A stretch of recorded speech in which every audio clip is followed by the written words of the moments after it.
예수님께 산 마을에 들어가시다가 과거에 우리가 문병이라고 불렀지요. 또 나병이라고도 불렀는데 요즘은 한센시병이라고 그렇게 부릅니다.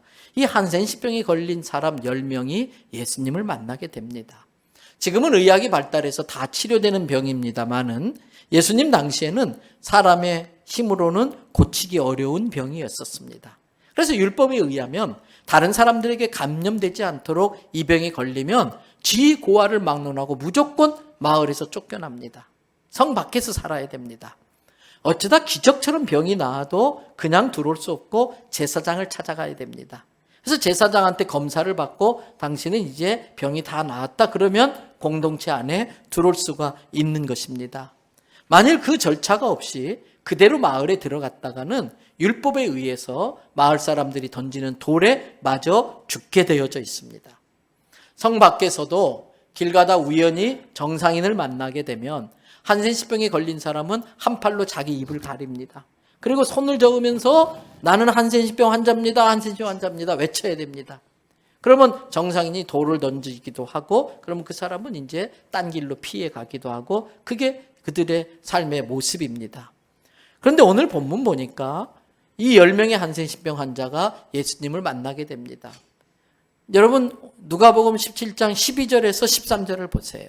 12절에 보니까 율법에 가르친 대로 그 10명이 예수님을 만났지만 어떻게 했다고요? 멀리 서서 막 소리치는 거 입을 가리고 우리는 한센시병 환자입니다. 근데 13절은 좀 달라요.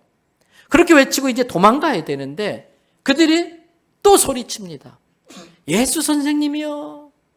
예수 선생님이요. 우리가 선생님의 소문을 잘 듣고 있습니다. 우리를 불쌍히 여기소서.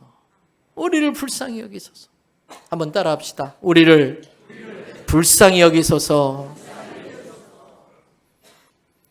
그들의 그 간절함에 예수님이 감동을 하셨어요. 그들을 불쌍히 보셨습니다. 그리고 말씀하십니다. 가서 제사장에게 너희 몸을 보이라 그랬어요. 그런데 여러분 아십니까? 가서 너희 몸을 보이라고 그래서 그냥 갈 수 있는 게 아닙니다. 왜요? 아직 병은 그대로 있어요. 아직 병은 그대로 있어요. 만약에 예수님께서 말씀하셨을 때에 그들의 병이 나으면 놀라긴 했지만 시키지 않아도 빨리 마을 공동체에 합류하고 싶어서 제사장에게 냅다 뛰어갔을 거예요. 그런데 아직 병이 그대로 있어요. 그런데 가서 제사장한테 보여라. 예수님 말대로 갔는데 병이 안 나았으면은 제사장은 만나기는커녕 마을 입구에서 사람들한테 돌 맞아 죽어야 됩니다. 그런데 놀랍게도요. 이 10명의 한센시병 환자들이 예수님이 시키는 대로 했어요. 시키는 대로 했어요. 여러분 이것을 믿음으로 하는 순종. 믿음의 순종을 한 거예요. 그 믿음의 순종이 예수님을 감동시켰고요. 그 믿음의 순종이 그들의 삶에 기적이 일어나게 만들었습니다.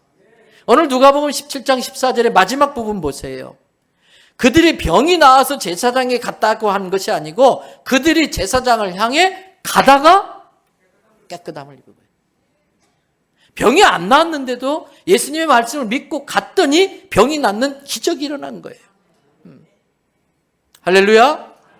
저는 오늘 우리에게도 이러한 믿음, 이러한 순종으로 정신적인 질병까지 포함해서 내 모든 육체의 질병이 치료되는 기적이 일어나기를 주님의 이름으로 축복합니다.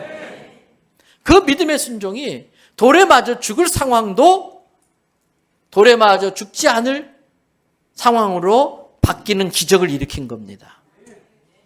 여러분 그렇습니다. 믿음의 순종은 기적을 일으킵니다. 그런데 문제는 그 다음입니다. 10명이 다 나았어요. 그러나 예수님께 다시 돌아와 감사를 표현한 사람은 오직 한 사람뿐이었습니다. 사마리아 출신 한 사람만이 예수님께 돌아와서 자기의 나은 것을 보고 하나님께 찬양을 돌리고 영광을 돌리고 그리고 예수님께 돌아와서 병 고친 것을 감사했어요. 여기서 아주 절묘한 내용이 하나 있어요. 예수님이 이 사람들한테 제사장한테 가서 보이라 그랬잖아요. 그런데 그 9명은 예수님께 돌아오지 않았는데 한 명만 돌아왔어요. 진짜 제사장이 누굴까? 율법에 의한 제사장은 그 마을에 있지만 진정한 대제사장은 누구실까요? 예수님인 거예요. 그래서 이 한 사람이 예수님께 돌아왔어요. 여러분, 어린아이가 그렇게 갖고 싶었던 선물을 받으면 너무 선물이 좋아서 선물을 준 사람을 미처 생각 못할 수가 있어요. 우리도 마찬가지입니다. 하나님이 주신 선물에 마음이 빼앗겨서 그것을 주시기도 하고 거두실 수도 있는 하나님을 잊고 살 수 있다는 거예요. 오늘 예수님께서 그것을 보시고 하신 말씀이 17절, 18절의 말씀이에요. 예수께서 대답하여 이르시되 10사람이 다 깨끗해지지 않았냐? 근데 9명은 어디 가고 왜 너 혼자 왔어? 18절에 그 9명은 아마 이 표현에 의하면 유대인이었던 것 같아요. 근데 9명의 유대인은 빼놓고 이방인 이 사마리아 사람 외에는 하나님께 영광 돌리러 온 자가 없단 말이야? 섭섭해하신 거지요. 여기서 설교 제목이 나왔습니다. 오늘 설교 제목이 뭐예요? 9대 1. 병 나은 사람은 10명인데 그 중에 9명은 그 나은 것을 좋아할 줄만 알았지 감사할 줄 몰랐어. 한 사람만 감사할 줄 알고 주님 앞에 왔습니다. 감사할 줄 모르는 사람과 감사할 줄 아는 사람 9대 1. 그런데 사랑하는 성도 여러분, 혹시 병 나은 것이 좋아가지고 그 병을 고쳐주신 예수님을 잃어버리고 있는 이 9명의 모습이 나의 모습은 아닐까요? 나의 신앙 스타일이 이런 식으로 하고 있는 건 아닐까요? 참 믿음은 좋은데, 그래서 받은 은혜는 많은데, 그래서 주님의 축복을 많이 받는데 언제부턴가 감사가 부족한 사람이 된 것은 아닐까? 예배 중에 은혜가 너무나 당연하고 여러분 받은 축복을 좋아할 줄만 알았지 감사할 줄 몰랐던 9명의 모습이 혹시 나의 모습은 아닐까? 여러분 이 감사를 하러 온 사마리아 사람에게 예수님이 결정적인 말씀을 하세요. 그게 19절이에요. 19절 보세요. 일어나 가라. 뭐라고 되어 있어요? 내 믿음이 너를 구원하였느니라. 이 말씀이 갖고 있는 의미가 있습니다. 감사할 줄 몰랐던 9명은 예수님을 만나는 행운을 맞아서 육체의 질병이 고침받는 복은 받았을지 모르지만 그 영혼까지 구원받았다고는 장담할 수 없다는 거예요. 남들이 만나지 못하는 예수님을 만나는 놀라운 기회를 얻어서 육체의 질병이 고침받는 축복은 받았지만 이 돌아온 감사로 하기 위해 돌아온 이 한 사람처럼 영혼까지 구원받았을까? 그건 장담 못한다는 겁니다. 오직 감사로 돌아온 이 사람만 이 땅에서 축복뿐만 아니라 그 영혼까지 구원받는 축복을 받아 누리게 된 것입니다.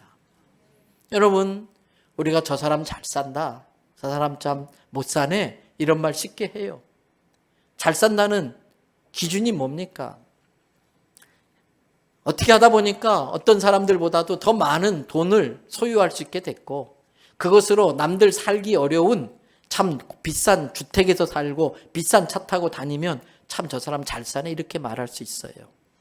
그런데 좀 그렇지 못한 사람한테는 아이고 참 못 사는구나 이렇게 말해요. 근데 그게 정확한 표현일까요? 여러분 돈은 많지만 그거 가지고 교만을 떨고 하나님을 믿지 못하고 그걸로 하나님 행세를 하고 자기 하고 싶은 대로 멋대로 살면서 죄가 죄인 줄도 모르고 죄를 짓고 사는 사람이 있다면 돈이 많다는 이유 하나 때문에 그 사람 보고 잘 산다고 말할 수 있어요? 남들보다 많이 갖지는 못했지만 주신 은혜에 늘 감사하며 아주 전략하면서 아끼고 아껴서 자기보다 더 어려운 사람을 위해 흘려보내고 구제하고 선교하는 일을 하면서 살고 있는 사람은 남들보다 가진 게 적다는 것 때문에 참 못 사네? 이런 말을 들을 수 있을까요? 아닙니다. 기독교적 차원의 잘 산다는 것은 예수님을 구세주로 만나고 천국 갈 준비가 되어 있고 이 땅에 육신을 입고 사는 동안 하나님께 받은 은혜를 예수님의 말씀을 실천하는 사명의 도구로 쓰며 사는 사람. 그 사람이 잘 사는 사람이에요. 제일 불쌍한 사람이 누군지 아세요? 갈 곳 없는 사람. 갈 데 없는 사람. 제일 불쌍한 사람이 누군지 아세요? 이 세상에서 고생한 것도 원통한데 죽어서도 지옥 가서 더 고생할 사람. 아무리 천근만근 가지고 있으면 뭐예요? 금방 지나가요. 제가 자주 하는 말이잖아요. 살 때는 지루해요. 살 때는 인생이 긴 것 같아요. 그런데 살아온 인생을 돌아보면 항상 짧아요. 우리가 생각한 것보다 훨씬 더 인생의 끝이 온다니까요. 그때 갈 곳 없는 사람이 제일 불쌍한 사람이에요. 이 땅에서도 그렇게 고생했는데 죽어서도 지옥 가서 더 고생할 거 생각하면 그게 불쌍한 사람이지요. 남들보다 많이 갖지 못했어도 주신 은혜가 너무 감사하고, 그래서 그걸 아껴서 말씀대로 살려고 정말 자기보다 힘들고 어려운 사람에게 또 사랑을 베풀고 하는 거, 그거야말로 잘 사는 인생 아니겠습니까? 하나님은요, 그런 사람에게는요, 한번 하나님께 인정받고 나면 점점 더 많이 맡기십니다. 왜? 믿을만 하니까. 쟤는 맡겨도 허튼 데 안 써. 쟤는 맡기면은 내 뜻대로 내가 기뻐하는 곳에, 내가 원하는 곳에 물질을 잘 써. 저런 애들은 일 더 많이 시켜야 돼. 하면서 막 물질의 일꾼을 막 주시는 거예요. 근데 줘봐도 자기를 위해서 쓰고 자기 누리는 데 쓰고 그러면 아이고 쟤는 줘봤자 안 주는 거예요. 말씀에 반응도 없고, 말씀에 믿음도 없고, 말씀에 순종도 없고, 주신 것에 감사할 줄도 모르고, 사명이 뭔지도 모르고, 물질만 많이 가졌다고 거들먹거리고 절대 잘 사는 거 아니에요. 누가복음 12장에 보면 여러분들이 잘 아는 어리석은 부자 이야기가 나오지요. 물질이 많아졌어요. 어떡하지? 그래서 창고를 새로 짓고 꽉 쟁여놨어요. 문 꼭 걸어놨어요.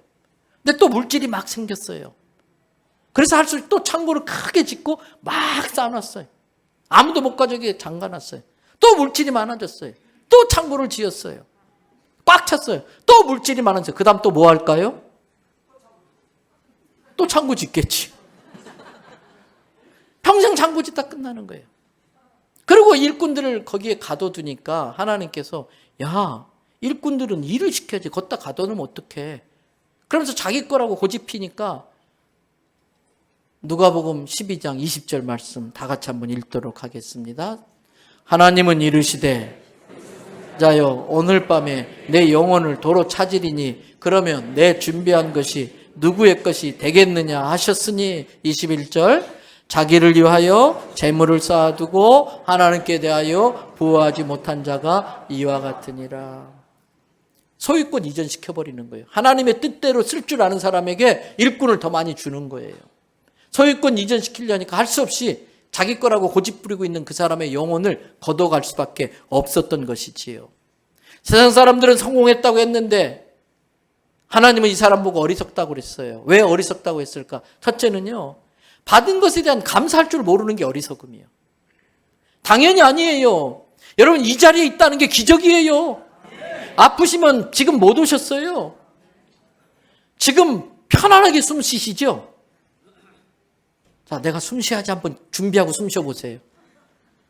숨 쉬는 게 얼마나 부담스러운 일인지. 콧구멍이 2개인 게 은혜입니다. 얼마나 이 콧구멍이 잘 막히는데. 근데 기가 막혀요. 하나님이 콧구멍을 동시에 막히게 하는 법은 없어요. 말하는 게 기적이라니까요. 보는 게 기적이고 듣는 게 기적이에요. 이게 당연히 아니고 은혜예요. 이걸 감사하지 못하는 게 배은망덕이에요. 또 왜 어리석은가? 이웃에 대한 배려가 없어요. 따라합시다. 자조, 만족, 풍족. 내게 있는 걸 스스로 만족할 줄 아는 게 자족이에요. 만족은 이만큼이면 충분해. 이만큼으로 나는 충분해. 아이고 감사해. 풍족은 아이고 너무 많네. 너무 풍성하네. 흘려보내는 거예요. 베풀고 나누는 거예요. 자족, 만족, 풍족한 걸 베풀 줄 아는 사람이 진짜 잘 사는 사람이에요.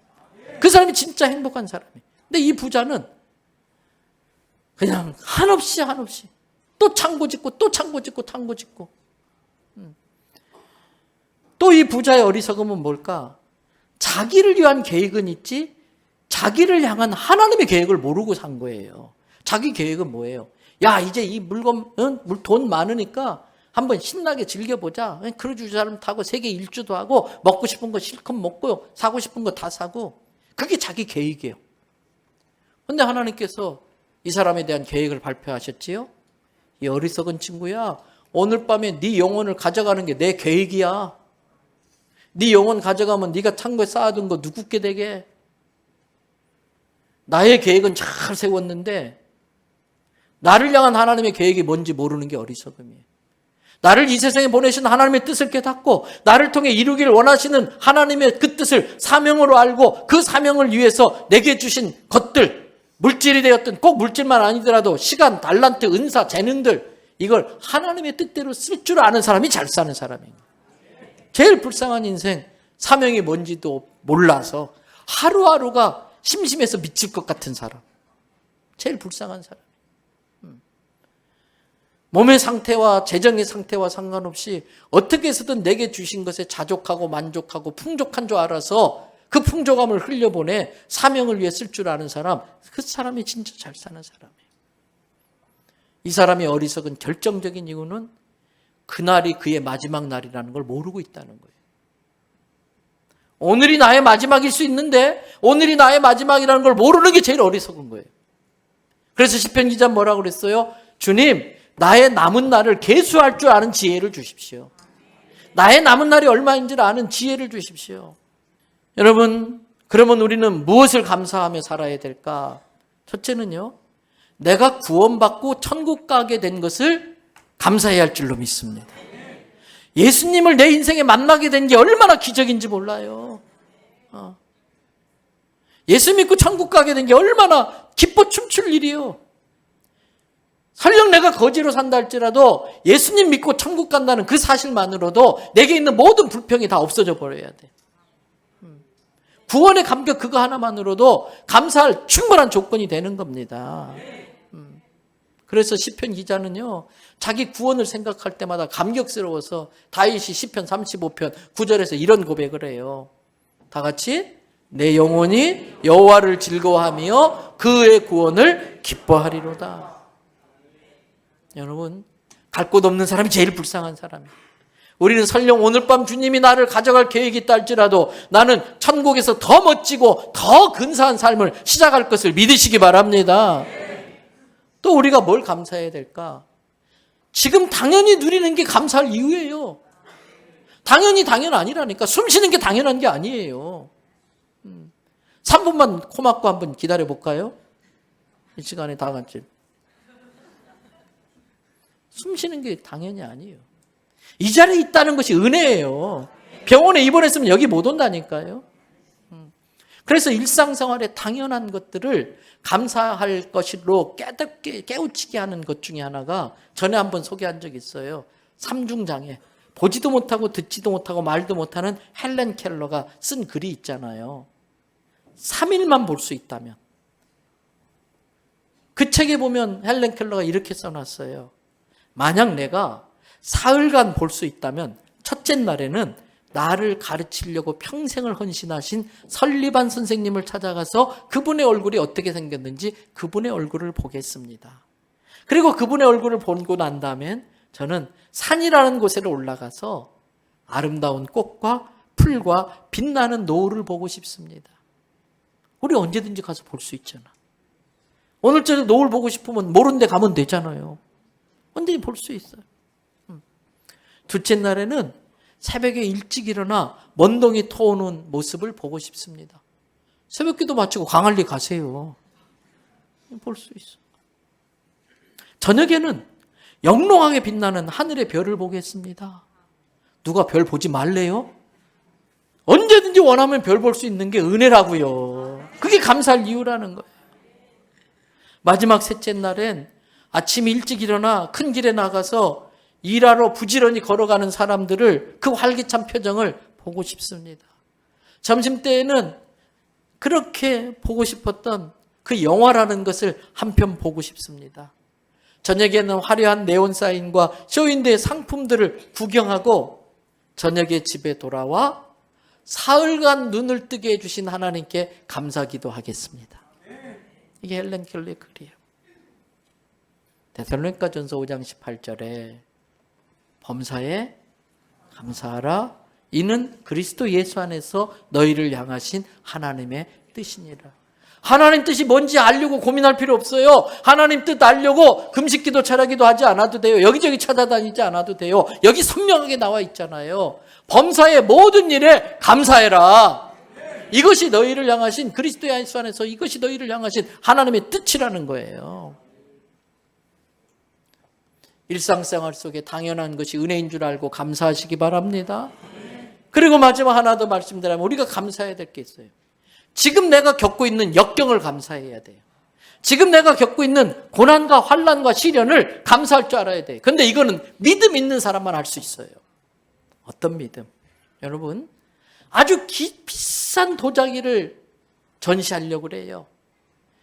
그 도자기를 올려놓을 받침대가 좀 위태위태해 보여. 그러면 그거 바로 올립니까? 못 올립니까? 못 올리지요. 먼저 어떻게 봐야 돼? 흔들어 봐야 돼. 흔들어 봐서 괜찮네 그러면 얻는 거고, 흔들어 봐서 이거 흔들흔들거리네 그러면 갖다가 망치질하든 나살 조이든 튼튼하게 해놓고 올리잖아요. 하나님이 우리에게 큰 복을 주시기 전에 먼저 흔들어 보시는 거예요. 그게 고난이에요. 그게 연단이에요. 그런데 그 고난 때문에 거기에 올려놓으실 놀라운 축복은 생각도 못하고 원망하고 불평하면 아이고 너는 안 되겠다. 내가 줘봤자 이 축복 다 부셔먹겠다. 너는 너한테 못 얹겠다. 얹을 만한 사람한테 옮기는 거예요. 그런데 그 흔드는데도 흔드시는 뜻이 있겠거니, 그리고 그걸 버텨내고 주님이 다시 튼튼하게 만드는 대로 받아들이면 그 복을 얹을 수 있는 은혜가 우리에게 임하는 거 아니겠어요? 감사가 역경을 이기게 만듭니다. 원망은 역경 앞에 무릎 꿇게 만드는 거예요. 믿음 있는 사람은 그 역경이 축복의 전주곡, 축복의 에피타이저로 생각하고 그걸 감사함으로 받아들이는 거죠. 말씀 맞춰요? 성도 여러분, 지난 1년 동안 하나님이 우리에게 베풀어 주신 것에 특별한 마음으로 특별히 감사하는 감사주의를 지키고 있습니다. 이런 예배를 계기로 해서 내가 받은 은혜가 얼마나 많은지 돌아보는 기회가 되길 바랍니다. 당연하게 생각하는 게 은혜라는 걸 깨달을 수 있기를 바랍니다. 그리고 잃어버린 감사를 회복하셔야 돼요. 그리고 없는 감사도 만들어서 감사하다는 소리를 듣고 싶어 하시는 하나님이 더 많이 축복할 수 있는 기회를 하나님께 제공해 드려야 돼요. 그리고 역경 중에도 감사함으로써 그 역경 뒤에 주실 하나님의 축복을 받을 준비를 하셔야 됩니다. 여러분, 이러한 삶의 자세가 나의 처지와 상관없이 나를 행복하게 만든다는 걸 깨달으시기 바랍니다. 감사할 줄 모르는 사람과 감사할 줄 아는 사람이 9대 1이었었어요. 내 마음은 어떨까? 불평하는 마음과 감사하는 마음이 9대 1은 혹시 아닌가요? 아니 10대 빵은 아닌가요? 이 시간 다시 한번 말씀을 묵상하면서 9대 1이 1대 9로 10대 빵이 0대 10으로 역전하는 놀라운 시간 되기를 주님의 이름으로 축복합니다.